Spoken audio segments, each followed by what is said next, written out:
इक्ष्वाकु वंश में योनासु नाम से प्रसिद्ध एक राजा हो गए। उनका स्वभाव था प्रचुर दक्षिणा वाली यज्ञ करके भगवान को प्रसन्न करना।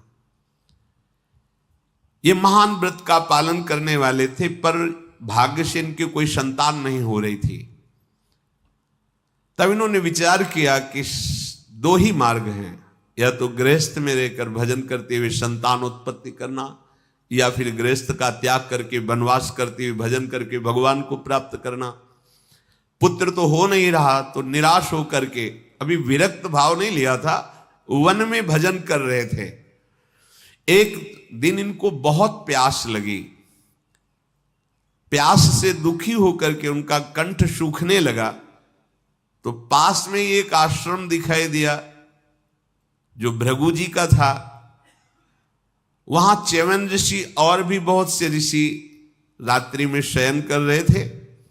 पर जब च्यवन ऋषि को पता चला था कि पुत्र शोक से व्याकुल, तो उन्होंने एक मंत्र से अभिषिक्त करके कलश में जल रखा था और ये विचार किया था कि कल बुलाएंगे महाराज को और महारानी को, और महारानी से कहेंगे जल पी लो तो तुम्हारे सुंदर पुत्र हो जाएगा, बहुत ही बलवान और धर्मात्मा। उस कलश में ऐसे वस्त्र से ढक करके वहीं बीच में रखा हुआ था। अब आश्रम में वो जल से प्यासे थे, तो वहां प्रवेश किया, देखा सब ऋषि सो रहे हैं।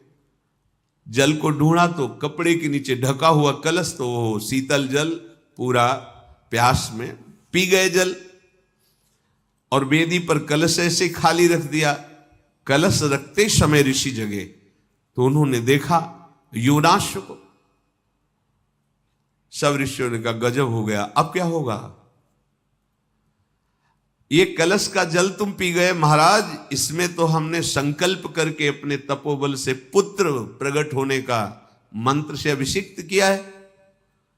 उन्होंने कहा मैं तो बहुत प्यासा था, प्यास से हमारे प्राण निकल रहे थे, मैं बहुत सुखी हुआ है जल पी करके।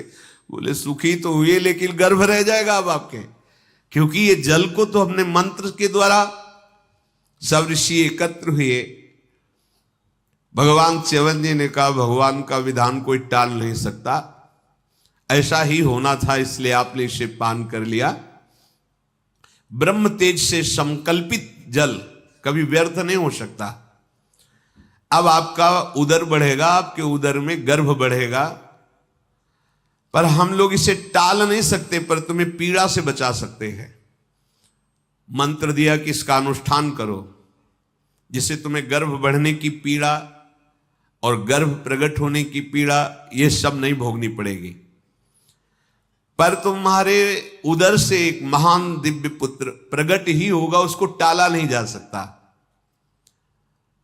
जैसा उन्होंने नियम बताया था, अब उनका गर्भ बढ़ने लगा महाराज के उदर में। बहुत वर्ष बीतने के बाद बाईं कोख फाड़ करके बालक प्रकट हुआ।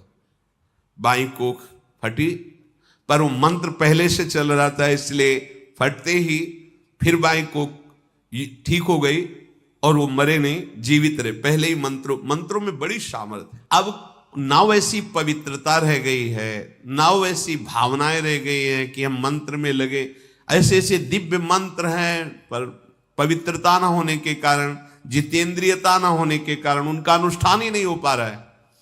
कोई भी दुख तुम्हें छू नहीं सकता। भगवान नाम हम कह रहे कुछ नहीं, भगवान नाम, राधा राधा बोलो, कृष्ण कृष्ण बोलो, देखो तो निरंतर जप के तो देखो। कोख फटी, पुत्र प्रकट हुआ, कोख अपने आप ठीक हो गई और स्वस्थ हो गए वो। सूर्य के समान तेजस्वी बालक। अब जीवन कैसे चले? बालक तो प्रकट हो गए। अब कोई उनके दुग्ध थोड़ी है कि पान करके वो बालक उदर पोषण करे। तो बालक रोने लगा। देवराजेंद्र प्रकट हुए और उन्होंने अपनी तर्जनी अंगुली अमृत श्राव जिससे उसके मुख में डाला और कहा माम अयम धाता। इसीलिए उनका नाम मान धाता पड़ा, मैं इसका पोषण करूंगा। तर्जनी अंगुली से अमृत रस के द्वारा उस बालक का पोषण, वही महाराज मानधाता हुए, जो बहुत ही याज्ञिक और भगवान के भक्त।